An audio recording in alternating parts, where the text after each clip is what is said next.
Okay, here we are, Matthew Russell Lee, Inner City Press, here at the Southern District of New York Courthouse today, Monday, August 12th, 2024. Now, on the Trump docket, yes, we reported on Friday that Jack Smith had asked for a delay in the D.C. case, and it was granted later in the day on Friday. So we're reporting it now. Judge Chutkan has agreed to postpone the deadline that was supposed to be Friday until August 30th, and to push into September the hearing on the implications of the immunity decision on that case.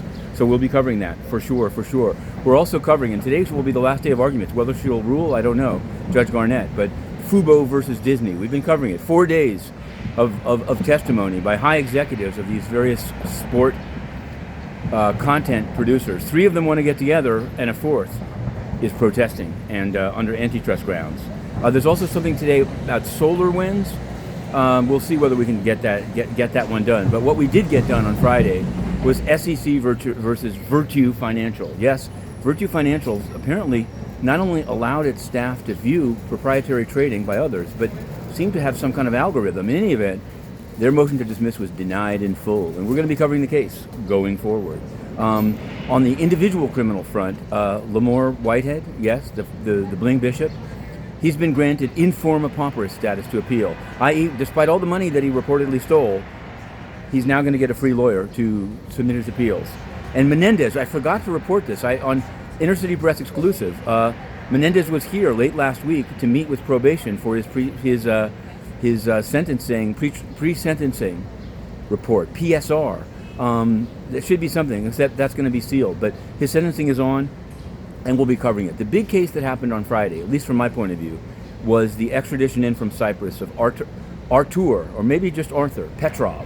He's a Russian-German citizen who is charged by complaint in 2023, sorry for all this noise, with procuring electronics for the Russian military. And they finally got him in Cyprus, but it took a year for him to be extradited over. And finally he arrived, and it was very fast. He was in a white sweatshirt, and I think he might be traded away. This is the poem. At least they let me wear white sweats when they flew me in from Cyprus. This is in his voice. A shiny white pawn, I am. Trade me for a basketball player, or better yet, a journalist. Any patriot would procure for his country's military. I am a prisoner of war, really. Little peep with diplomatic immunity.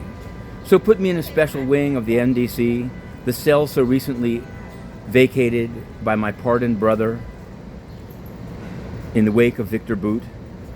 Don't bother with the mumbo-jumbo about discovery and request to charge. My stay here is only for a time. I am the player to be named. And so it is. That's the Ballad of Arthur Petrov.